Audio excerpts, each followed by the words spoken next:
জান আমার বউ কেন রাগ করছে, আমার সাথে এত শ্রদ্ধা সম্মান নিয়ে কথা বলতো কেমন লাগে বলো, নাহলে তো আমি এখনই আসতাম। ঠিক আছে। এখন আসলে আমার আর রোজা থাকবে না। জান আমার বউ কেন রাগ করছে, আমার সাথে এত শ্রদ্ধা সম্মান নিয়ে কথা বলতো কেমন লাগে বলো, নাহলে তো আমি এখনই আসতাম। আমার জাস্ট বুকটা ভেঙে গেছে। এইভাবে মানুষ বিজয় উদযাপন করে। আসল নাম মোহাম্মদ নজরুল ইসলাম, যাকে আপনারা চেনেন আসিফ নজরুল নামে। মোহাম্মদ নজরুল ইসলাম নাম পাল্টে যেভাবে আসিফ নজরুল হয়েছেন, ঠিক একইভাবে খোলস পাল্টে এক এক সময় এক এক পাত্রে হাজির হয়েছেন। পাত্র আলাদা হলেও পাত্রী হিসেবে আসিফ নজরুল সবখানে ফিট। কতটা ফিট সেটা জানতে আজকের পুরো অনুসন্ধান। আসিফ নজরুল স্যার, তুমি আসলে কার? কথায় আছে প্রয়োজনীয়তায় উদ্ভাবনের জনক। আসিফ নজরুল স্যারকে নিয়ে আজকের অনুসন্ধানটাও প্রয়োজনের প্রেক্ষিতেই করতে হয়েছে। অনেক জরুরি ইস্যুর মাঝেও আসিফ নজরুল স্যারের ইস্যুটাকে প্রাধান্য দিতে হয়েছে, কারণ তার হাতে আমাদের ভবিষ্যৎ গড়ার দায়িত্ব দিয়েছি আমরা। ইতিহাস গড়ার পথে যাত্রা করা ট্রেনের চালক যদি ভুল পথে যাত্রা করে, তাহলে এই জাতি আর কখনোই গন্তব্যে পৌঁছতে পারবে না। আসিফ নজরুল ওরফে নজরুল ইসলামকে সামনে রেখে সুখের স্বপ্ন নিয়ে 18 কোটি যাত্রী যে ট্রেনে চেপে বসেছে, সেই ট্রেন ভবিষ্যতে কোন দিকে যাবে সেটা অনুমান করতে চালকের অতীত সম্পর্কে একটু জেনে আসা বাঞ্ছনীয়। আসিফ নজরুলের অতীত কেমন সেটা জানার আগে ভারতীয় গোয়েন্দা সংস্থা বাংলাদেশে কিভাবে তাদের অপতৎপরতা চালায় সেটা একটু বুঝে আসতে হবে। বাংলাদেশের রয়ের প্ল্যান অনুযায়ী মোট 3টি লেয়ার কাজ করে। প্ল্যান এ সরাসরি ভারতের পক্ষে ঘোষণা দিয়ে কাজ করা, যেটা গেল 15 বছর আওয়ামী লীগ এবং হিন্দুরা করেছেন। রাষ্ট্রীয় গুরুত্বপূর্ণ প্রতিষ্ঠানগুলোতে বড় বড় পদ পদবি নিয়ে এরা সরাসরি ভারতের এজেন্ডা বাস্তবায়ন করেছে বাংলাদেশে। এমনকি শেখ হাসিনা নিজে ঘোষণা দিয়ে ভারতের পক্ষে কাজ করার কথা স্বীকার করেছেন। আমরা ভারতকে যে দিয়েছি সেটা ভারত সারা জীবন মনে রাখবে। দ্বিতীয় লেয়ারে থাকা রয়ের সদস্যরা কাজ করে গোপনে। তারা সরাসরি ভারতের পক্ষে কথা না বললেও ভারতীয় দূতাবাসের সাথে তাদের সার্বক্ষণিক যোগাযোগ রেখে ভারতের প্রয়োজনে সবকিছু করে থাকে। তৃতীয় লেয়ারে থাকা রয়ের সদস্যরা সবচেয়ে ভয়ঙ্কর। এদেরকে সাধারণ দৃষ্টিতে দেখে মনে হবে প্রচণ্ড ভারত বিরোধী, কিন্তু গোয়েন্দাদের প্রথম 2টি লেয়ার যখন অকৃতকার্য হয়, তখন সবশেষ লেয়ারটি কৌশলে দাঁড়িয়ে যায়।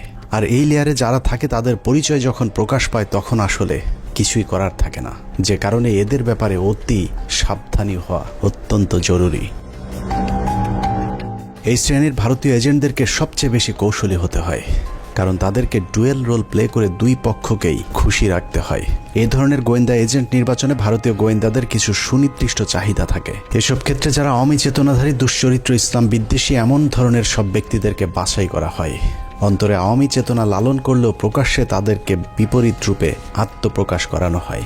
এ ধরনের এজেন্ট তৈরিতে 1 যুগ 2 যুগ, আবার কখনো তারও বেশি সময় লেগে যায়, যাতে তাদের পেছনের ইতিহাস মানুষ ভুলে যায়। দেখতে কিছুটা নিষ্পাপ, শ্রুতিমধুর, বাকপটু গোছের এসব এজেন্টদেরকে দিয়ে কখনো কখনো সাধারণ ভারত বিরোধীদের চাইতেও কঠোর ভাষায় ভারতকে আক্রমণ করানো হয়, যা দেখে মনে হবে এরা প্রচণ্ড ভারত বিরোধী। আর এভাবেই তাদেরকে ভারত বিরোধী শিবিরে ধীরে ধীরে জনপ্রিয় করে তোলা হয়। এবং অত্যন্ত যৌক্তিক কারণে আজকে ভারতের বিরুদ্ধে আমাদের স্বাধীনতার ডাক দিতে হবে, ভারতের বিরুদ্ধে আমাদের সার্বভৌমত্বের ডাক দিতে হবে।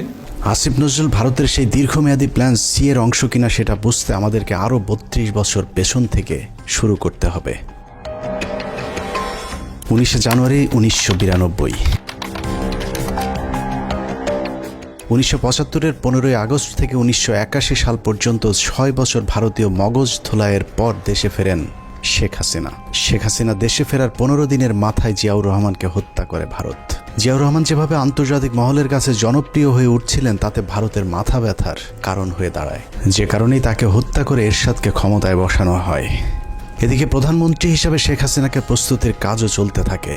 1990 সালে এরশাদের পতনের পর ভারতের ইচ্ছে ছিল শেখ হাসিনাকে প্রধানমন্ত্রী বানানোর, কিন্তু 1991 সালের নির্বাচনে সবাইকে অবাক করে দিয়ে বাংলাদেশের মানুষ বেগম খালেদা জিয়াকে প্রধানমন্ত্রী নির্বাচিত করেন।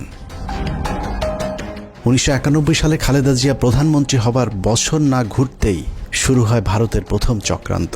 1992 সালের শুরুতেই শুরু হয় দেশকে বিভাজনের মুখে ঠেলে দেওয়ার প্রথম ভারতীয় অভিযান। ভারতীয় চর জাহানারা ইমামকে সামনে রেখে প্রতিষ্ঠা করা হয় 71-এর ঘাতক দালাল নির্মূল কমিটি এ ঘাদানিক। শুরু হয় বিভাজনের রাজনীতি। শেখ মুজিবের সময়ে কথিত যুদ্ধাপরাধের মীমাংসিত একটি বিষয়কে সামনে এনে পুরো জাতিকে স্বাধীনতার পক্ষ আর বিপক্ষের দুই ভাগে ভাগ করে দেয়া হয়। সার্বভৌম রাষ্ট্রের সংবিধানকে বৃদ্ধাঙ্গুলি দেখিয়ে তৈরি করা হয় কথিত গণ আদালত, এবং সেই আদালতে বিচারিক কার্যক্রম পরিচালনা করা হয় রাষ্ট্রের বিচার ব্যবস্থাকে চ্যালেঞ্জ করার অপরাধে খালেদা জিয়া সরকার জাহানারা ইমাম সহ 24 জনের বিরুদ্ধে একটি রাষ্ট্রদ্রোহ মামলা করেন। নিশ্চয়ই ভাবছেন অনুসন্ধানের কোথা থেকে কোথায় যাচ্ছি। আসলে এত কিছু বলার কারণ, যাকে নিয়ে অনুসন্ধানের শুরু করেছি সেই আসিফ নজরুলের আসল পরিচয় খুঁজে বের করতেই এত কিছু বলা হচ্ছে। 1992 সালে খালেদা জিয়ার সরকার প্রথম ভারতের যে ষড়যন্ত্র রুখে দিয়েছিলেন, সেই ষড়যন্ত্রের উদ্যোক্তাদের মধ্যে অন্যতম ছিলেন জাহানারা ইমাম, শাহরিয়ার কবির, মুনতাসির মামুন এবং ভারতীয় গুপ্তচর আসিফ নজরুল। জাহানারা ইমামকে প্রধান আসামি করে খালেদা জিয়ার সরকার যে রাষ্ট্রদ্রোহ মামলাটি করেছিল, সেই মামলার অন্যতম একজন আসামি ছিলেন আমাদের আজকের আসিফ নজরুল ওরফে মোহাম্মদ নজরুল ইসলাম। এই যে আসিফ নজরুল এখন নাম করা কলাম লেখক, তাকে নিয়োগ করা হলো। আপনারা জেনে খুশি হবেন, আসিফ নজরুলের আদর্শিক গুরুর নাম জনাব শাহরিয়ার কবির।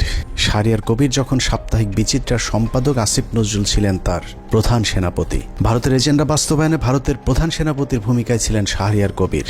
শাহরিয়ার আসিফদের যৌথ প্রযোজনায় ভারতীয় মিশন বাস্তবায়নের কাজ যখন তুঙ্গে, তখন ভারতীয় ষড়যন্ত্রের 20 দাঁত ভেঙে দিতে উল্কার মতো ছুটে আসে এক উজ্জ্বল নক্ষত্র। আমরা ভারতকে দেখিয়ে দেব ইনশাআল্লাহ, এই পৃথিবীতে বাংলাদেশের সবচাইতে বড় দুশ্মন ভারত। সবচাইতে বড় দুশ্মন কে? হ্যামিলিয়নের বাঁশিওয়ালার মতো মাওলানা দেলোয়ার হোসেন সাইদি যখন অ আ ক খ করে সারা দেশের মানুষকে ভারতীয় ষড়যন্ত্রের ব্যাপারে ঐক্যবদ্ধ করছিলেন, তখনই পদে আগুন জ্বলে যায় আসিফ নজরুল আর তার আধ্যাত্মিক গুরু শাহরিয়ার কবিরের। আমি আল্লাহর নামে কসম করে বলছি, আল্লাহ তোমার জাতের কসম, তোমার ইজ্জতের কসম, তোমার সম্মানের কসম, 1971 সনের এক ফোঁটা পানি বা কাদা আমার গায়ে লাগে নাই, লাগে নাই, লাগে নাই।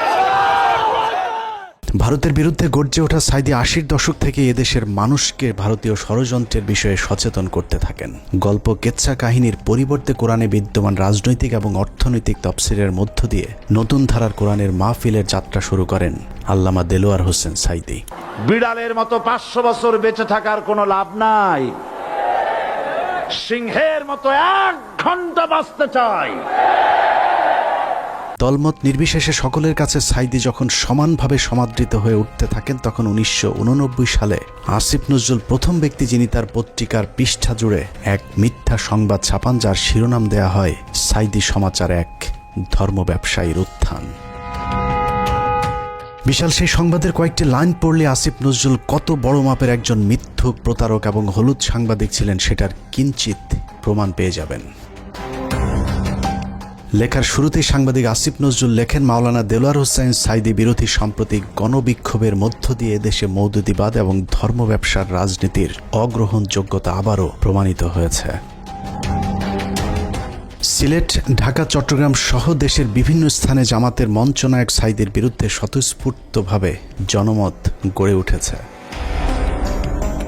পিরোজপুরের এই মাওলানার জীবনে বিতর্কের সূচনা আগে থেকেই। শর্ষিনা মাদ্রাসায় 5ম ক্লাসের ছাত্র থাকাকালীন অবস্থায় জামাত রাজনীতি সংশ্লিষ্ট থাকার সন্দেহে তাকে মাদ্রাসা থেকে বের করে দেওয়া হয়।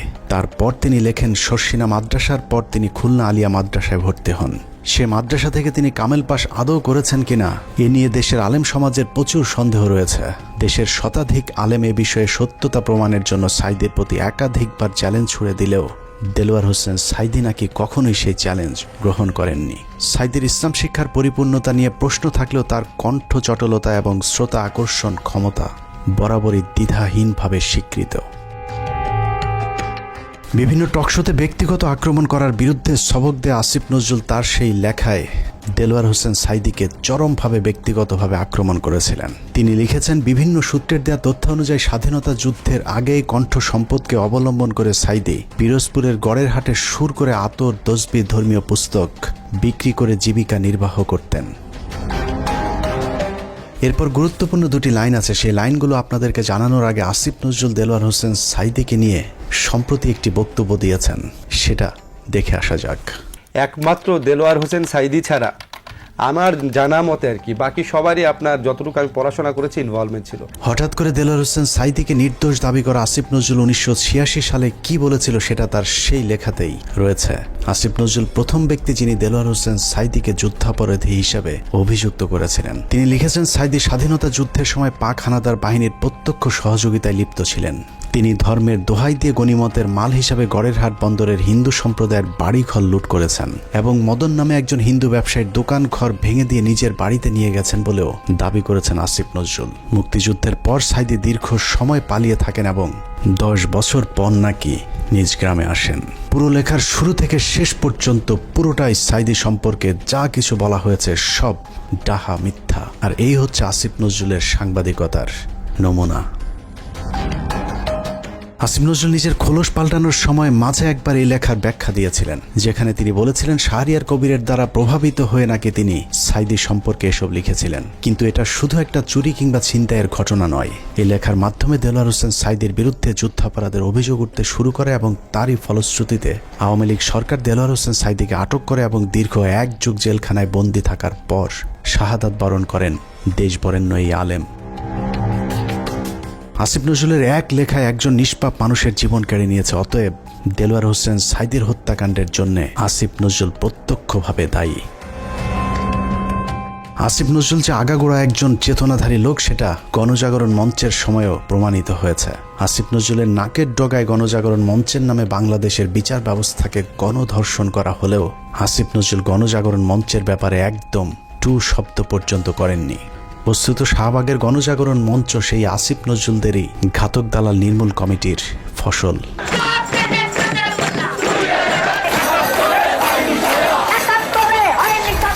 আসিফ নজরুলের কাঁধে দেয়া ভারতীয় ষড়যন্ত্রের প্রথম অ্যাসাইনমেন্ট শেষ হয়েছে। আসিফ নজরুল নিজেকে পাল্টে এখন ভারত বিরোধী আর আওয়ামী বিরোধী প্রমাণের চেষ্টা করে যাচ্ছেন। মাঝে হজ করে এসেছেন, রোজাও রাখেন, রোজার মাঝে পরকিয়া করতে গিয়ে কাপড়ও নষ্ট করেন। এখন তুমি বাসায় একা একা বসে আছো, কেউ যত্ন নিচ্ছে? স্বপ্ন কিছু না, আমি খালি শুয়ে ঘুমাচ্ছি আর শুয়ে আছে। চলে আসো আমার কেন, দেখে যাও আমাকে। হ্যাঁ, আমাকে দেখে যাও। আমিও তো চাই। জ্বর আক্রান্ত অবস্থায় পড়ে আছো এখন। আমি আসলে ইয়ে তো কেউ থাকে না কেন তোমার পাশে এখন? আসো, এসে দেখে যাও আমাকে। আসতে চাই। আমি তোমাকে স্বপ্ন দেখতেছিলাম। জান, আমার বউ কেন রাগ করছে আমার সাথে? এত শ্রদ্ধা সম্মান নিয়ে কথা বলতো কেমন লাগে বলো, নাহলে তো আমি এখনই আসতাম। চলে আসো, এখন তো আসবে না বাসায়। তোমার গাড়ি নাই? না, গাড়ি নেই। এই তুমি আসো না, কেউ আসবে না। এখন বাসার মধ্যে একটু জানলেই লাগছে আসতে। আচ্ছা ঠিক আছে, এখন আসলে আমার আর রোজা থাকবে না।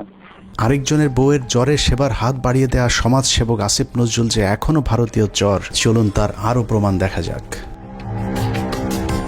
রমনা বটমূল সারা দেশে সিরিজ বোমা হামলা, নারায়ণগঞ্জ গ্রেনেড হামলা থেকে শুরু করে বাংলাদেশে ভারতীয় গোয়েন্দা সংস্থার যে কটি বড় চক্রান্ত হয়েছে তার মধ্যে একটি 21শে আগস্ট গ্রেনেড হামলা।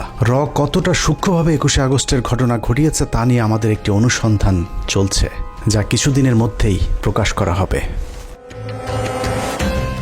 সম্প্রতি 21শে আগস্টের মামলা থেকে তারেক রহমান সহ বিএনপির সব আসামিদেরকে অব্যাহতি দেওয়া হয়েছে।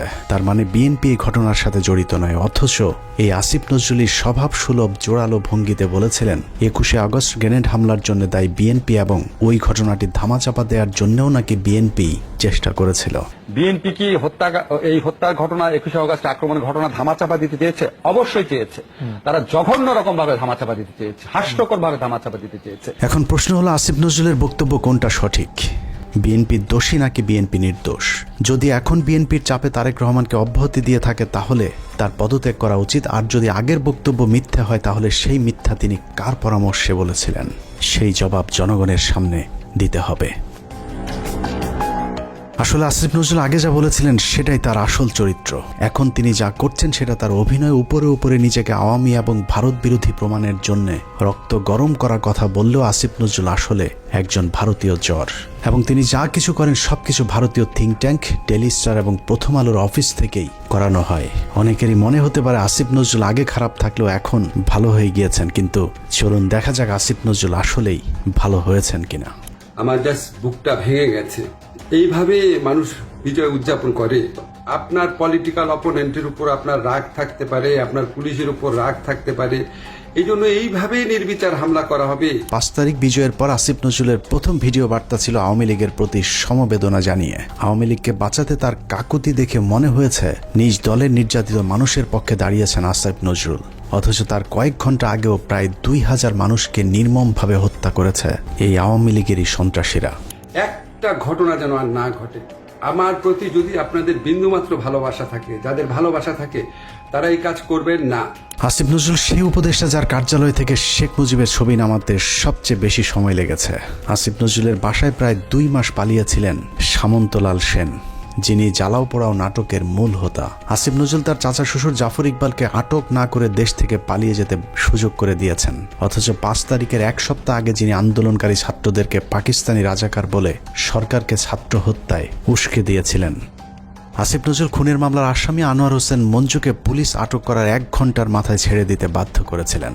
এই ঘটনায় আসিফ নজরুল তার এক সাংবাদিক বন্ধুর মাধ্যমে 5 কোটি টাকা নগদ ঘুষ নিয়েছিলেন। ঘটনাটি তদন্ত করলেই বেরিয়ে আসবে আসিফ নজরুলের তদবিরে আনোয়ার হোসেন মঞ্জু ছাড়া পেয়েছিলেন কিনা। অথচ মঞ্জুর ইত্তেফাক পত্রিকা গেল 15 বছর হাসিনার দালালি করেছে এবং আন্দোলনের সরাসরি ছাত্রদের বিরুদ্ধে অবস্থান নিয়েছিল ইত্তেফাক পত্রিকা। আসিফ নজরুল সেই উপদেষ্টা যার ইশারায় সাবের হোসেন চৌধুরী সহ একের পর এক আওয়ামী লীগের হত্যা মামলার আসামিরা জামিনে ছাড়া পাচ্ছেন। সূত্র জানিয়েছে প্রতিটি জামিনে আসিফ নজরুল মোটা অঙ্কের টাকা নিচ্ছেন। সবশেষ ঝিনাইদহের বিচারক জামিন দিতে না চাইলে তাকে ছুটিতে পাঠানোর ভয় দেখিয়ে ঝিনাইদহের আওয়ামী লীগের সাবেক এমপিকে জামিন দিতে বাধ্য করেন আসিফ নজরুল। ঝিনাইদহে নাশকতা ও হত্যা মামলায় গ্রেপ্তার আওয়ামী লীগের সাবেক 2 সংসদ সদস্যকে অন্তর্বর্তীকালীন জামিন দিয়েছে আদালত। আসিফ নজরুলের চাপে বিভিন্ন থানায় মামলা নিতে গড়িমসি করছে পুলিশ। কারণ আসিফ নজরুল গণহারে আসামিদের বিরুদ্ধে মামলা না দেওয়ার জন্য আওয়ামী লীগের পক্ষে দাঁড়িয়েছিলেন। তার দাবি শত শত মানুষের বিরুদ্ধে মামলা দেয়া যাবে না। অথচ আন্দোলনের সময় আওয়ামী লীগের হাজার হাজার সন্ত্রাসীরা ছাত্র হত্যায় অংশ নিয়েছিল। অথচ আসিফ নজরুল গণহারে মামলার বিপক্ষে। ঢালাও মামলার একটা খুব মারাত্মক একটা প্রকোপ দেশে দেখা দিয়েছে। এটা আমাদেরকে অত্যন্ত বিব্রত করে।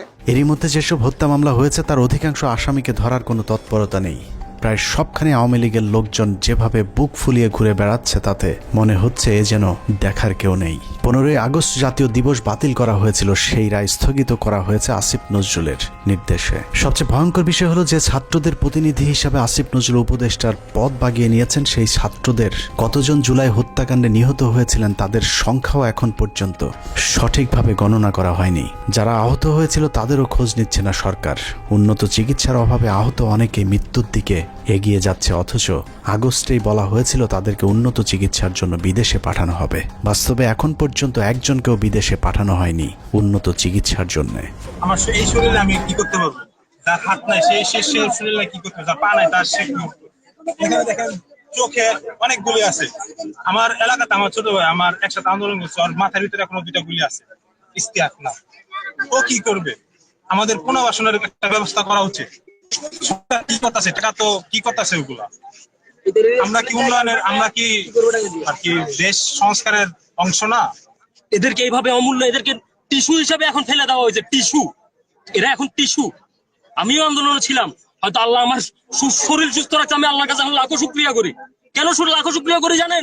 কারণ কি আমি যদি গুলি খেতাম, আমি যদি আহত হইতাম, কেউ দেখতে আসতো না আমাকে, কেউ দেখতে আসতো না আমাকে।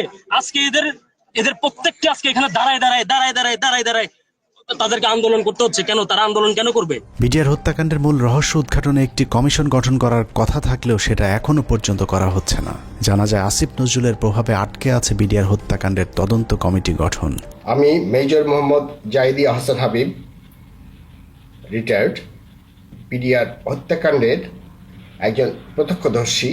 বহুদিন আগে থেকে শুনে আসছি বিডিআর হত্যাকাণ্ডের পুনর্বিচার শুরু হবে, কিন্তু আজ পর্যন্ত কোনো অগ্রগতি দেখতে পাইনি।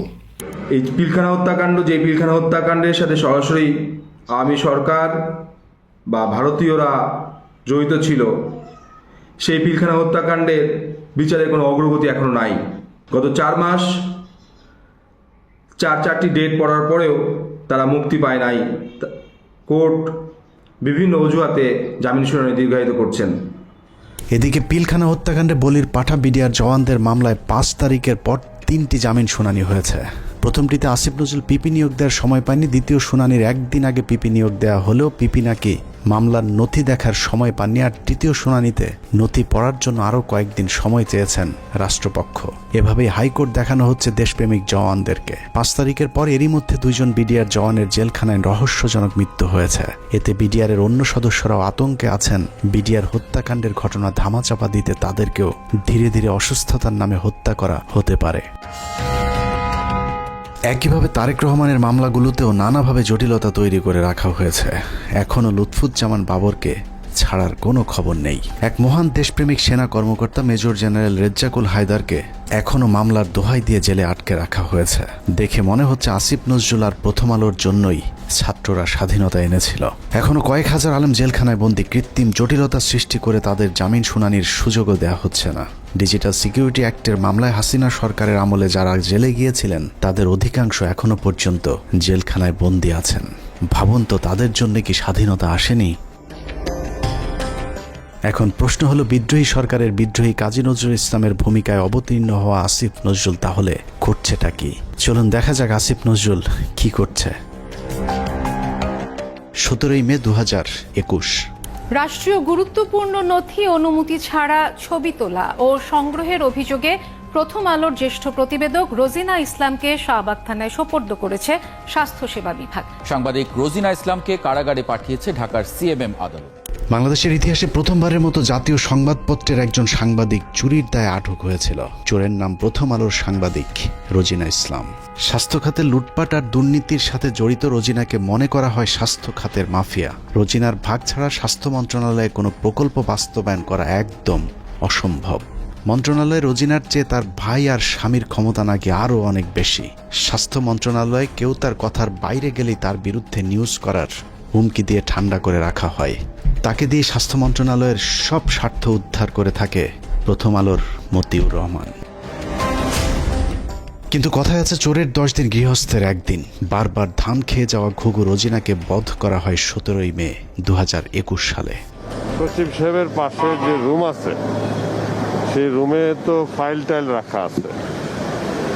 ওই রুমে ঢুকে ওই ফাইলের ছবিগুলো তুলতেছিল এবং কিছু ফাইল উনি নিজে নিয়েছিল। মন্ত্রণালয়ের একটি সূত্র জানিয়েছে, পুলিশ রোজিনাকে কাজের লোক মনে করে আটক করেছিল। কাজের লোকের মতো দেখতে রোজিনা কেন ফাইল ঘাটাঘাটি করছেন এটা চোখে পড়তেই পুলিশ তাকে আটকায়। পুলিশের কাছে বারবার নিজেকে সাংবাদিক পরিচয় দিলেও রোজিনার বেশভূষা দেখে পুলিশ তা বিশ্বাস করেনি। রোজিনা যতক্ষণে নিজেকে সাংবাদিক প্রমাণ করেছে ততক্ষণে মন্ত্রণালয়ের ঊর্ধ্বতন কর্মকর্তারা হাজির। তারা এসে দেখলো একজন ব্যক্তি ওখানে ফাইলের ছবি তুলতেছে এবং ফাইল কিছু নামিয়ে ব্যাগে ঢুকাইছে, শরীরেও ঢুকাইছে। রোজিনার পাজামার নিচ থেকে বের করা ফাইল দেখে সচিব উপসচিবদের মাথা ঘুরতে থাকে, কারণ এই ফাইল এমন এক চুক্তির যে চুক্তি বাংলাদেশ সরকার আমেরিকা এবং ভারতকে না জানিয়ে চীনের সাথে করেছিল। ভারতকে টাকা দিয়ে ফাইজারের টিকা না পেয়ে চীনের সিনোফার্মের টিকা কেনার চুক্তি করে বাংলাদেশ। সেই খবরেই ক্ষিপ্ত হয় ভারতীয় চর প্রথম আলো কর্তৃপক্ষ। চুক্তির বিষয়টি ভারতকে জানানোর জন্যই রোজিনাকে চুরি করে ফাইলের ছবি আনতে পাঠিয়েছিল মতিউর রহমান। কিন্তু পুলিশ দেখে চুক্তির সেই কাগজ রোজিনা তার ভেতরে ঢুকিয়ে ফেলেছিল। এই ফাইলগুলো ছিল টিকা সংক্রান্ত। আমরা যে রাশিয়ার সাথে টিকা চুক্তি করছি, চায়নার সাথে টিকার চুক্তি করছি। গ্যারান্টি দিয়ে বলে রাখলাম, প্রথম আলো রোজিনা সচিবালয় থেকে ফাইল চুরি করেছিল এবং এখানে এক ফোঁটাও মিথ্যে নেই। অথচ উপদেষ্টা হিসেবে আসিফ নজরুল প্রথম কার্যদিবসে রোজিনার মামলাটি খারিজ করে দেওয়ার আশ্বাস দেন। পরদিন মামলাটি খারিজ হয়ে যায়। প্রায় 3 বছর পর অফিসিয়াল সিক্রেটস অ্যাক্টে করা মামলা থেকে অব্যাহতি পেয়েছেন প্রথম আলোর বিশেষ প্রতিনিধি রোজিনা ইসলাম। 2019 সালের 1 নভেম্বর ঢাকার রেসিডেন্সিয়াল মডেল স্কুল অ্যান্ড কলেজে প্রথম আলোর কিশোর ম্যাগাজিন কিশোর আলোর বর্ষপূর্তি অনুষ্ঠানে বিদ্যুৎ পৃষ্ঠ হয়ে 9ম শ্রেণীর শিক্ষার্থী নাইমুল আবরার নিহত হন। ওই ঘটনায় আবরারের বাবা একটি হত্যা মামলা দায়ের করেন, যে মামলায় প্রথম আলোর সম্পাদক মতিউর রহমান সহ 10 জনের বিরুদ্ধে গ্রেপ্তারি পরোয়ানা জারি হয়েছিল। আবরারের বাবাকে ভয়ভীতি দেখিয়ে ক্ষমতার জোরে মামলাটি আগেই স্থগিত করে রেখেছিল প্রথম আলো। যাবতীয় মুভমেন্ট তাদের দ্বারা নিয়ন্ত্রিত ছিল। আমি যেটা মনে করি যে এর দায়ভার কিশোর আলোকে অবশ্যই নিতে হবে। সুপ্রিম কোর্টের একটি সূত্র জানিয়েছে, আসিফ নজরুলের নির্দেশে পুরো মামলাটি খারিজ করে দেওয়ার প্রক্রিয়াও প্রায় চূড়ান্ত করেছেন। আসিফ নজরুল আর মাস দুয়েক আইন উপদেষ্টা হিসেবে থাকলে প্রথম আলোর নামে আর কোনো মামলা আদালতে অবশিষ্ট থাকবে না। এখন প্রশ্ন হলো, আসিফ নজরুল কি শুধুই প্রথম আলোর সাংবাদিকদের বাঁচানোর জন্য উপদেষ্টা হয়েছেন? উনি কি জানেন এদেশে কত সাংবাদিক আওয়ামী লীগের বিরুদ্ধে কথা বলার কারণে দেশ ছেড়েছেন? এই প্রতিবেদন লেখা পর্যন্ত আইন মন্ত্রণালয়ের একজন পিয়নও আমাদের কাউকে ফোন করার সময় পায়নি। উল্টো প্রথম আলোর বিরুদ্ধে আমরা কোনো কথা বললেই মতির পক্ষে হামলে পড়েছেন আসিফ নজরুল সহ তার কিছু উচ্ছিষ্টভোগী। আমি স্পষ্ট বলতে চাই যে প্রথম আলো পত্রিকা তাদের সামনে, ওখানে ডিবি মুনির ছিলেন এবং তার বস ছিলেন এই পুলিশের সাবেক আইজিপি, তিনি তখন ছিলেন ঢাকা মেট্রোপলিটনে, তিনি পুলিশ কমিশনার ছিলেন। তো ওনারা আমাকে একটু মনে করছিলেন হুজুর টাইপের মানুষ, হাবাগুবা টাইপের হতে ভাবছিলেন, হাত করার পরই আমাকে একটু দূরে দাঁড় করেছিলেন। ওখান থেকে আমি পরিষ্কার দেখতে পাচ্ছিলাম যে প্রথম আলো পত্রিকার আমাদের সামনে লেখা, এবং শিরোনামটা আমি দেখে ফেললাম, ওখানে লেখা আছে যে আমেরিকান এমবেসি ও ভারতের দূতাবাসে আক্রমণের পরিকল্পনায় চট্টগ্রাম থেকে এই জঙ্গিদেরকে গ্রেপ্তার, একদম হেডলাইন এটা। তো এরপর ধারাবাহিক যে ঘটনা ঘটলো, এই আমাকে রাতের গভীরে জিজ্ঞাসাবাদ করা হতো, বিভিন্ন সময় আমাদেরকে নিয়ে জিজ্ঞাসাবাদ করা হতো। আমার সাথে আমার স্কুলের আরও দুজন টিচার ছিলেন, কখনো সম্মিলিত কখনো একা একা আমাদেরকে জিজ্ঞাসাবাদ করা হতো। আমার সাথে যেটা করছে সেটা আমি দেখছি যে ওনারা বিভিন্ন জিজ্ঞাসাবাদের সময় বিভিন্ন মিডিয়ার সাথে তারা ফোনে আলাপ করত। প্রথম আলোর বিরুদ্ধে নিরীহ মানুষকে জঙ্গি সাজানোর অভিযোগ নিয়ে 15 মিনিটসের পক্ষ থেকে একটি অনুসন্ধান করা হয়েছিল। গুরুতর সেই অভিযোগ তুলে ধরার পর আসিফ নজরুল প্রথম ব্যক্তি যিনি প্রথম আলোর পক্ষে ফেসবুকে পোস্ট করেছিলেন। একই অনুসন্ধানে ভারতীয় রয়ের সদস্য কালবেলার সন্তোষ শর্মার বিরুদ্ধেও গুরুতর সব অভিযোগ করেছিল বাংলাদেশের শীর্ষস্থানীয় কয়েকজন আলেম। সেই ঘটনাকে কেন্দ্র করে ভুক্তভোগীরা কালবেলা কার্যালয়ে অভিযোগ দিতে চাইলে আসিফ নজরুল তথ্য মন্ত্রণালয়কে চাপ দিয়ে বিক্ষোভকারীদের বিরুদ্ধে একটি বিজ্ঞপ্তি দেন। তথ্য মন্ত্রণালয় সেই বিজ্ঞপ্তি দেওয়ার পর আসিফ নজরুল সেই বিজ্ঞপ্তি শেয়ার করে আমাদেরকে হুমকি দেন, যদিও সংশ্লিষ্ট মন্ত্রণালয়ের উপদেষ্টা নাহিদ ইসলামও সেই বিজ্ঞপ্তি শেয়ার করার প্রয়োজন মনে করেননি। প্রশ্ন হলো, আসিফ নজরুলের আগ বাড়িয়ে কেন সেই বিজ্ঞপ্তি শেয়ার করতে হলো? আসিফ নজরুল এবং প্রথম আলোর প্রভাব কতটা শক্তিশালী সেটা বুঝতে দুটি ঘটনা তুলনা করা যাক। ডক্টর মোহাম্মদ ইউনূসের সরকার গঠনের পর ব্রিগেডিয়ার জেনারেল এম শাখাওয়াত সরকারের মুখপাত্রের ভূমিকায় ছিলেন। এটা অনেক বড় পার্টি এবং I have lot of respect for Awami League. বঙ্গবন্ধুর স্বপ্ন ছিল নষ্ট করবেন না, এটা আপনার নষ্ট করার কোনো অধিকার নাই। পার্টিকে রিঅর্গানাইজ করেন, একটা পলিটিক্যাল পার্টির মতো যেভাবে থাকে, ইলেকশন আসলে ইলেকশন কন্টেস্ট করবেন। আওয়ামী লীগের পক্ষে শাখাওয়াতের এক বক্তব্যে মন্ত্রণালয়ে ছাড়তে হয়েছে প্রভাবশালী এই উপদেষ্টাকে। এবার চলুন প্রথম আলো আর আসিফ নজরুল কত শক্তিশালী সেটা দেখা যাক। 5টা মিনিটের লেগে তুই খালি একটু আয়া পর, তোরে মাইরা আমি ঘুমামু ভাই, আমার ঘুম হয় না, তোরে মাইরা ঘুমামু, তুই একটু আয় ভাই, তুই নিশুদা দাদা, তোর মায়ে ঘুমায়, তোর মায়ে। নাটক চলচ্চিত্রের মাধ্যমে পরকীয়া সমকামিতা থেকে শুরু করে ইসলাম বিদ্বেষ, সমাজ ধ্বংসের অন্যতম মাস্টার মাইন্ড মোস্তফা সরোয়ার ফারুকী। মোস্তফা সরোয়ার ফারুকী সংস্কৃতি উপদেষ্টা হিসেবে শপথ নেয়ার পর দেশের শতভাগ মানুষ তীব্র প্রতিবাদ জানিয়েছিল। তারপরেও ফারুকীকে সরানো যায়নি, কারণ আসিফ নজরুল এবং প্রথম আলোর যুগ্ম সম্পাদক আনিসুলের অনেক পুরাতন নারী সাপ্লায়ার মোস্তফা সরোয়ার ফারুকী।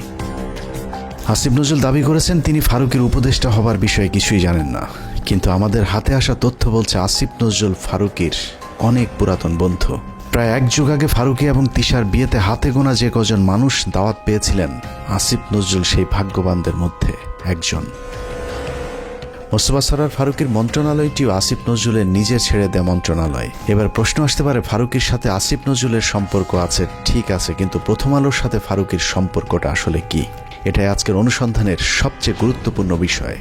আসিফ নজরুলের মতো হানি ট্র্যাপে পড়ে যারা প্রথম আলোর হয়ে কাজ করতে বাধ্য হন, তাদের জন্য প্রথম আলোর সবচেয়ে বড় ফাঁদ হচ্ছে মেরিল প্রথম আলো, এবং সেই সাথে সম্প্রতি যোগ হয়েছে চরকি নামে আরেকটি প্রথম আলোর ওটিটি প্ল্যাটফর্ম। চরকি নামক ওটিটির চক্করে ফেলে বিভিন্ন নায়িকার মডেলদের ক্যারিয়ার গড়ে দেওয়ার লোভ দেখিয়ে আসিফ নজরুলদের মতো খদ্দের সংগ্রহ করে প্রথম আলো। নায়িকা মডেলদের সাথে বিশেষ মুহূর্তের ভিডিও ধারণ করে আজীবনের জন্য জিম্মি করা হয় রাষ্ট্রের বিভিন্ন গুরুত্বপূর্ণ পদে থাকা ব্যক্তিদেরকে। এই ফাঁদ তৈরিতে সবচেয়ে গুরুত্বপূর্ণ ভূমিকা পালন করে রেদওয়ান রনি আর মোস্তফা সরোয়ার ফারুকী, যার আড়ালে থেকে সব কলকাঠি নাড়েন প্রথম আলোর সাংবাদিক আনিসুল হক। মোস্তফা সরোয়ার ফারুকীর মতো একজন লম্পট কিভাবে উপদেষ্টা হলেন সে বিষয়ে সিদ্দিকুর রহমানকে প্রশ্ন করা হয়েছিল। প্রশ্ন করতে অভিনেতা সিদ্দিকুর রহমান বলেন, সবই ভারতের খেলা। রিহাবে আছিল ফারুক, এটা তো জানি আমি। যখন রিহাবে ছিল তো অহংকার খাইনিও জানি আমি। এইটা ইউনিভার্সাল ট্রুথ। সালারা দেখবি যে মানুষটাকে 90% মিডিয়ার মানুষ তাদের বিরোধী, 10% তার পক্ষের লোক পাওয়া যাবে কিনা সন্দেহ। সেই মানুষটা আমি পুরো অবাক হয়ে গেলাম। সরে তার বানাইছে প্রথম আলো, এটা তো প্রথম আলো, বেসিক্যালি প্রথম আলো, বুঝছি, ডেইলি স্টার প্রথম আলো। উইকিপিডিয়ার তথ্য অনুযায়ী ট্রান্সকম গ্রুপের মালিকানাধীন মিডিয়া স্টার লিমিটেডের অধীনে প্রথম আলোর মাধ্যমে পরিচালিত চরকি নামক প্রতিষ্ঠানটির প্রধান পরিচালনা কর্মকর্তা রেদওয়ান রনি, আর চরকিতে সবচেয়ে বেশি কন্টেন্টের যোগানদাতা মোস্তফা সরওয়ার ফারুকী। নারী খেকো আনিসুল, ফারুকী আর রনি 3 মাফিয়ার হাতে জিম্মি হয়ে আছে বাংলাদেশের মিডিয়া জগৎ। প্রথম আলো চক্রের ফাঁদে পা দিয়ে অনেক অভিনেত্রী অন্ধকার জগতে জড়িয়েছে, আবার যারা তাদের ফাঁদে পা দিতে রাজি হয়নি তাদেরও ক্যারিয়ার ধ্বংস হয়ে গিয়েছে। তো আজকাল তো দেখা যাচ্ছে শেখ হাসিনার তারাইয়া যেই জিনিসটা হয়েছে, সেখানে সেই উপদেষ্টারা মানে উচ্ছিষ্ট করছে দেশটাকে। যেমন ফারুকীর জন্য যখন এই ডক্টর ইউনূস বাইরে গেল, রাস্তাঘাট ভাইঙ্গা মানে শেখ হাসিনার মতে তার বয়দায় করতে চাইছে, সে নির্লজ্জভাবে নতুন উপদেষ্টাদের সাথে শপথ নিয়ে চাকরি করা শুরু করলে একদিনও চাকরি মিস করেন নাই। এই ফারুকী তো একটা সময় দেখতাম গাঞ্জা ছাড়া কিছু খায় না, হ্যাঁ। তারপরে তার একটু উন্নত হইলো অপি করিম রেছাইরা, তার আগে বন্যার সাথে ছিল, তার আগে যে গান গাইছে কালী মহিলাটা ভুলে গেছে নামটা, ভুলে গেছে। তারপরে সে এতটাই অমঙ্গলজনক ছিল যে তার ভাই ব্রাদাররা যে প্রথম 4 জন তো জীবন এরা জীবন, আমরা যখন শুটিং করতেছি আশুতোষ জন্য বাইনোকুলার, তিন্নিকে ওরা যৌন হয়রানি এবং তাকে শারীরিকভাবে মানসিকভাবে এতটাই ভারাক্রান্ত করছিল। আমরা মামুন আমাকে বলছে যে আপনার আশুতোষ শুটিংটা বন্ধ করে দিই, এবং একাধারে তো আমি তো গাঁজা খেতে দেখছি, পরবর্তীতে শুনলাম তিনি ফারুকী রিহাব করে আসছে। এটা আমার কথা না, এটা একদম আপনারা যারা ভীষণভাবে ওনার সাথে সম্পৃক্ত সিদ্দিক ওটা এখনো বলতেছে যাচ্ছা গেল। এই ফারুকীর কর্মকাণ্ড শুনবেন। আমি রাজীব নামে ওদের তখন 69-এর সময় একটা এডি খারাপ একটা কথা বলছে, আমি বললাম যে এই কথাটা তোমার মুখে মানায় না, তুমি কেন বললে যে এখান থেকে শিখছে। আমি উদাহরণস্বরূপ ওইখানকার এডি দিয়ে বললাম তোজু এইটা ওইটা ওইটা। ফারুকী এতটাই মানে তখন গান্ধা চোটে ভুলে গেছে গে, সবই দরজা আটকাইয়া সব এডিগুলো রেখে আমাকে মাঝখানে এমন অপমান করলো, তোজু এরকম সেরকম সেরকম। আমি না হতভম্ব হয়ে গেলাম। ওর এইটুকু মাথা ছিল না তখন, নন ম্যাট্রিক বা ম্যাট্রিক হইলে যা হয়, পড়াশোনার তো মানে গদ বাধা কিছু নেই। পোটেনশিয়াল কি দিছে, 3 সাম 4 সাম, তারপরে মানে যা তা আর কি। আবার আমারটা সময় পরকিয়া, এখন আমার প্রেমের কথা বলতে পারে, বলতেই পারে। তো আগে বলবো আপনারা উচ্ছিষ্ট করেন না দেশটাকে। ফারুকী আমি মেনে নিলাম, অনেক শিল্পী তোমাকে বাধাই দিয়েছে। এভাবে প্রথম আলো কেন্দ্রিক এক সিন্ডিকেট গড়ে উঠেছে মিডিয়া পল্লীতে, যাদেরকে সুবিধা দিতে আসিফ নজরুলের মাধ্যমে ফারুকীকে উপদেষ্টা বানিয়েছে প্রথম আলো। যে কারণে হানি ট্র্যাপের শিকার আসিফ নজরুল সারা জীবন গণতন্ত্রের পক্ষে কথা বলেও গোটা দেশের মানুষের মতামতকে উপেক্ষা করে ফারুকীকে উপদেষ্টা করে রাখতে বাধ্য হন। বর্তমান সরকারের প্রথম আলো চক্রের আরেক গুরুত্বপূর্ণ সদস্য প্রধান উপদেষ্টার প্রেস সেক্রেটারি শফিকুল আলম। 5 আগস্টের আগে কখনো শফিকুলের নাম কেউ শুনেছেন কিনা তার সন্দেহ আছে। তারপরেও 15 বছর হাসিনার বিরুদ্ধে চুপ থাকা শফিকুল হঠাৎ করেই রং পাল্টে হয়ে গেলেন বিদ্রোহী সাংবাদিক। ডক্টর মোহাম্মদ ইউনূসের ভারত বিরোধী পলিসির কারণে শফিকুল আলম এখন ভারতের বিরুদ্ধে কথা না বললেও তিনি সরকারের ভেতরে বসেই ভারতের এজেন্ডা বাস্তবায়ন করছেন। 5 আগস্টের 4 দিন পর 9 তারিখে বাংলাদেশে হিন্দু নির্যাতনের মিথ্যে অভিযোগ তুলে শাহবাগে হিন্দুদের যে সমাবেশ হয়েছিল, সেই সংবাদ এএফপিতে প্রচার করে তিনি প্রথম বাংলাদেশে হিন্দু নির্যাতনের বিষয়টি আন্তর্জাতিক স্বীকৃতি দিয়েছিলেন, যে বিষয়টি তিনি ফেসবুকে পোস্ট করেছেন। এছাড়া রাহুল আনন্দের বাড়িতেও আন্দোলনকারীরাই নাকি অগ্নি সংযোগ করেছে এমন মিথ্যা গুজবও তিনি তার ফেসবুকে ছড়িয়েছিলেন। ডক্টর ইউনূসের আদেশ মান্য করতে ইদানিং শফিকুল হিন্দুদের উপর নির্যাতনের বিষয়টি অস্বীকার করলেও প্রেস সেক্রেটারি হবার আগ পর্যন্ত তিনি হিন্দু নির্যাতনের মিথ্যা গুজব তার ফেসবুকে প্রচার করেছেন, যা এখনও তার ফেসবুক ওয়ালে গেলে পাওয়া যায়। শফিকুলের আসল পরিচয় জানতে তার কিছু পুরাতন ফেসবুক পোস্ট দেখলেই চলবে। 2020 সালে শেখ মুজিবের ব্যবহৃত জিনিসের প্রদর্শনীতে গিয়ে মুজিবের পছন্দের কালো কোট পরে ছবি পোস্ট করেছিলেন শফিক। অতীতে আওয়ামী প্রীতি এবং ইসলাম বিদ্বেষী এরকম অনেক পোস্ট রয়েছে শফিকুলের ফেসবুকে। 5 তারিখের পরেও অভ্যাসজনিত কারণে নিজের মুজিব প্রেম এবং ইসলাম বিদ্বেষী চিন্তার বহিঃপ্রকাশ ঘটছে তার বিভিন্ন লেখনীতে। 5 তারিখ শেখ মুজিবের মূর্তি ভাঙার ভিডিও শেয়ার করে শেখ মুজিবকে ইন্ডিপেন্ডেন্ট হিরো আখ্যা দিয়েছিলেন কথিত আওয়ামী বিরোধী সাংবাদিক শফিকুল আলম। আগস্টের 9 তারিখে শেখ মুজিবের নামের পরিবর্তে হযরত ইব্রাহিম আলাইহিস সালামের নামে এক্সপ্রেসওয়ের নাম পরিবর্তনে বেজায় কষ্ট পেয়েছিলেন শফিকুল আলম। শফিক লিখেছিলেন, শেখ মুজিবের নামের পরিবর্তে ইব্রাহিম আলাইহিস সালামের নাম দেওয়াটা একটা ফাজলামো। যারা মুজিবের নামের জায়গায় ইব্রাহিম আলাইহিস সালামের নাম চেয়েছেন তাদের বিচারের দাবি করে শফিকুল আলম লিখেছিলেন, যদি নাম পরিবর্তন করতেই হয় তাহলে ইব্রাহিমের নামের পরিবর্তে যোগেন্দ্রনাথ মণ্ডলের নাম দেয়া হোক।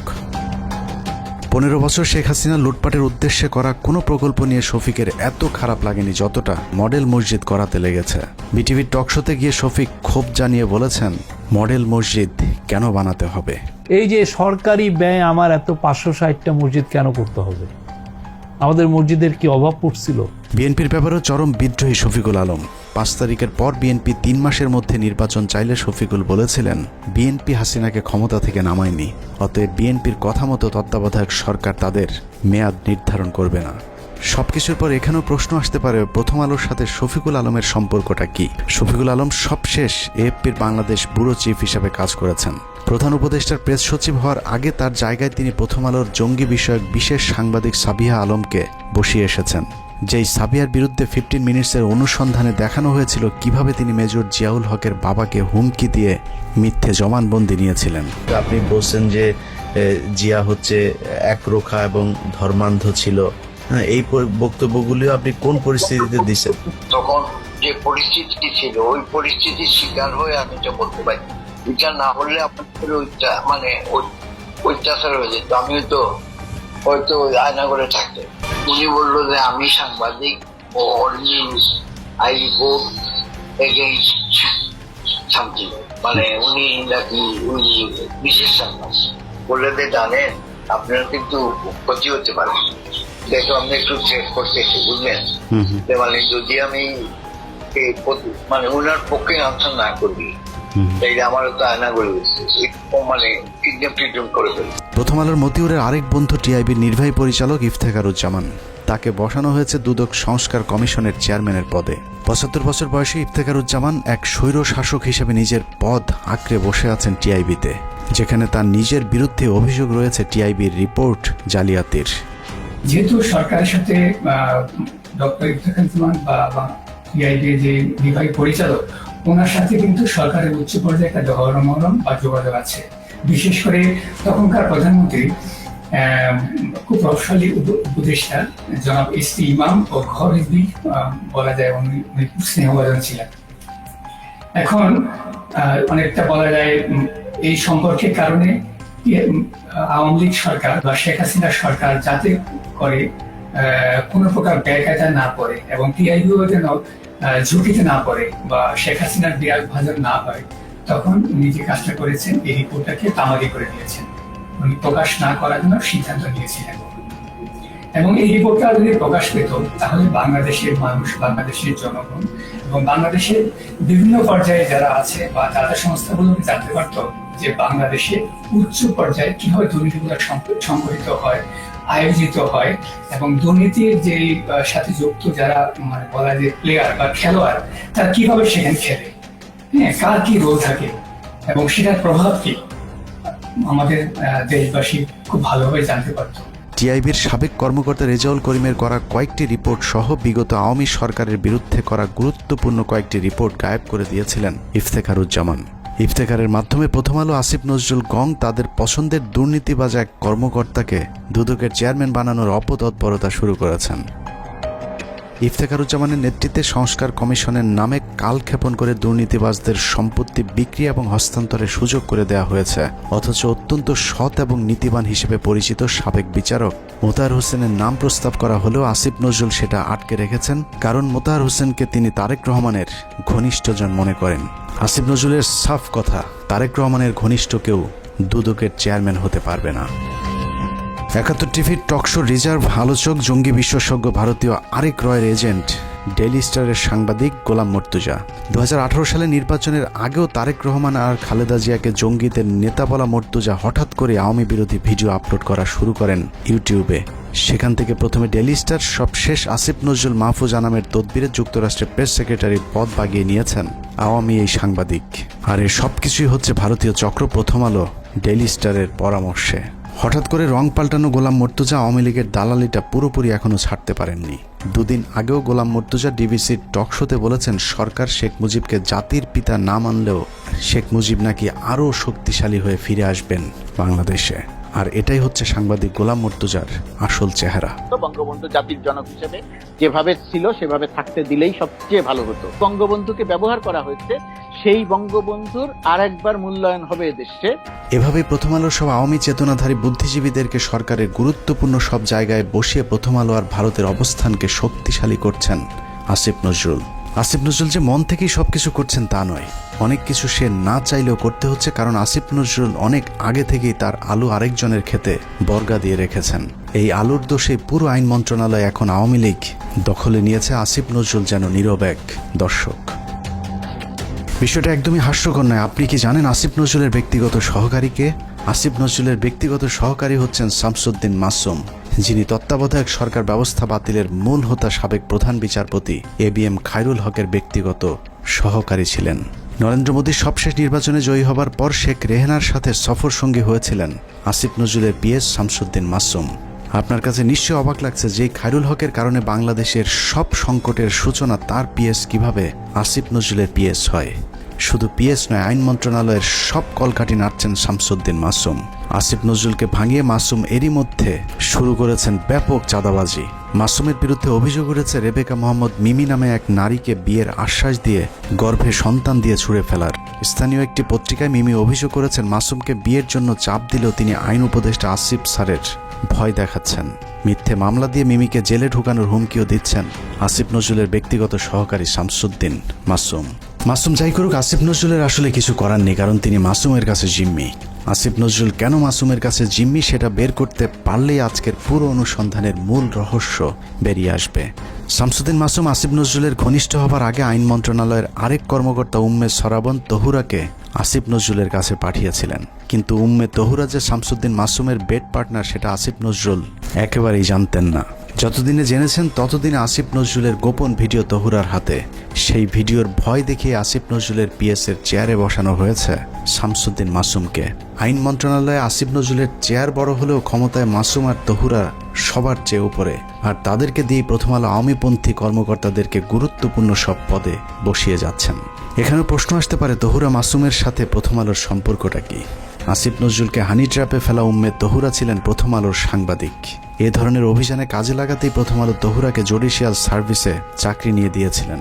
অনেকদিন আগে প্রথম আলো রয়ের রোপণ করা সেই গাছে এখন ফল ধরতে শুরু করেছে, আর আসিফ নজরুল সেই ফলের ছুঁড়ে ফেলা বিচির মতো অসহায়। মাসুমের মাধ্যমে আসিফ নজরুল তার নিয়োগ বদলি বাণিজ্য চালিয়ে যাচ্ছেন।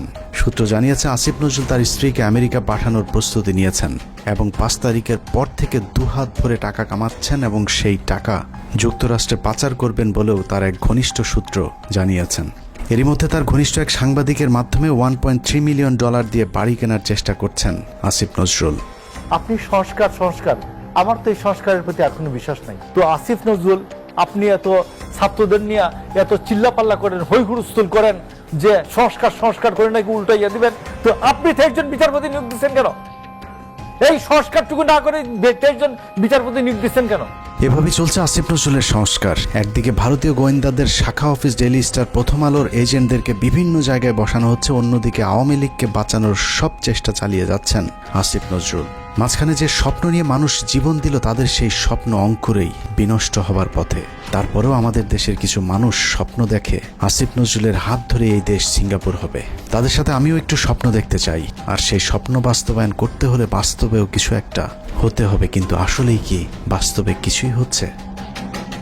আসিফ নজরুল সারা জীবন প্রবাসীদের জন্য মায়া কান্না করে আসলেও কার্যত প্রবাসীদের জন্য কোনো পদক্ষেপ নেওয়া হয়নি, অথচ সেই মন্ত্রণালয়টি এখন তার অধীনেই। এখনও সৌদি, মালয়েশিয়া, সিঙ্গাপুর সহ মধ্যপ্রাচ্যে যেতে আগের মতোই বাড়তি টাকা গুনতে হয়। এখনও কেউ মারা গেলে তাদের লাশ আনার টাকাটাও ওই পরিবারগুলোর জন্য বোঝা হয়ে দাঁড়ায়।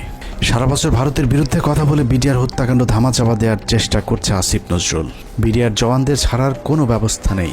আওয়ামী বিচারকেরা এখনও পর্যন্ত তাদের বিচার কার্য চালিয়ে যাচ্ছেন। আওয়ামী লীগ আমলে জেলে যাওয়া রাজনৈতিক বন্দীরা এখনও জেলে পচে মরছেন, অথচ আসিফ নজরুলের কোনো ভ্রুক্ষেপ নেই। তারেক রহমানের বিরুদ্ধে মামলাগুলোর ক্ষেত্রে আইনের দোহাই দিয়ে আটকে রাখা হয়েছে। মাহমুদুর রহমানের মতো বিপ্লবীকে আইনের দোহাই দিয়ে জেলে ঢোকানো হয়েছে। কথায় কথায় আইন শেখানো আসিফ নজরুলকে উত্তর দিতে হবে কোন আইনে শেখ হাসিনাকে ক্ষমতা থেকে সরানো হয়েছে। আসিফ নজরুল উপদেষ্টাই বা হয়েছেন সংবিধানের কোন ধারায়? পুলিশ ধরার পর 3 হত্যা মামলার আসামি মুন্নি শাহ কোন আইনে ছাড়া পেলেন? রাতের আধারে আনোয়ার হোসেন মঞ্জুর কাছ থেকে 5 কোটি টাকা নিয়ে তারপর তাকে ছাড়তে বাধ্য করা সংবিধানের কত নম্বর অনুচ্ছেদে বর্ণিত আছে? আইন উপদেষ্টার চাচা শ্বশুর হলেই কি হত্যা মামলার ওয়ারেন্টের আসামিকে বিদেশে পাঠিয়ে দেওয়া যায়? তাহলে জাফর ইকবালকে আসিফ নজরুল কোন আইনে পালিয়ে যেতে সাহায্য করেছেন? সারা দেশে হত্যা মামলার আসামিরা নির্দ্বিধায় কোন আইনের বলে ঘুরে বেড়াচ্ছেন? বাংলাদেশের সংবিধানের কোন ধারায় তাদেরকে বাঁচানো হচ্ছে? পরিস্থিতি দেখে মনে হচ্ছে প্রথম আলোর তত্ত্বাবধানে সরকারের একটি অংশ আওয়ামী লীগকে বাঁচানোর আপ্রাণ চেষ্টা চালিয়ে যাচ্ছে। এত কিছুর পরও বিএনপি জামায়াতের এক শ্রেণীর নেতারা প্রথম আলো ডেইলি স্টারকে বাঁচাতে তাদের পাশে গিয়ে দাঁড়িয়েছে, অথচ 15 বছরে বাংলাদেশকে জঙ্গি রাষ্ট্র বানানোর কারিগর এই প্রথম আলো। শুধু বাংলাদেশ নয়, খালেদা জিয়া এবং তারেক রহমানকে জঙ্গিদের নেতা হিসাবে সারা পৃথিবীর কাছে তুলে ধরেছে এই প্রথম আলো ডেইলি স্টার। 2024 সালে বলে রাখলাম, প্রথম আলোকে ভারত মুক্ত করতে না পারলে এদেশকে আবারও ভুগতে হবে। সমস্যা হলো যেদিন বুঝবেন সেদিন আর কিছুই করার থাকবে না। ভারত আর আওয়ামী লীগ যদি আরেকবার সুযোগ পায় তাহলে এই দেশকে আর কখনোই স্বাধীনতার সূর্য দেখতে দেওয়া হবে না। কে কোন দল করে জানি না, শুধু এতটুকুই বলবো, প্রথম আলোর পক্ষে যে কথা বলবে সেই ভারতীয় দালাল। অতএব প্রথম আলো আর স্বাধীনতা একসাথে বাংলাদেশের মানচিত্রে থাকতে পারে না। এটা কোনো পত্রিকা নয়, এটা ভারতীয় গোয়েন্দা সংস্থার বাংলাদেশি একটি শাখা। আমরা কোনো পত্রিকা বন্ধ চাই না, কিন্তু প্রথম আলোর বিরুদ্ধে যে মানুষ হত্যার ভয়াবহ অভিযোগ উঠেছে তার বিচার যতদিন না হবে ততদিন তাদের বিরুদ্ধে আমাদের যুদ্ধ চলবে। তাদের পাশে যে দাঁড়াবে তাকেই শত্রু হিসেবে চিহ্নিত করা হবে। আল্লাহ হাফেজ।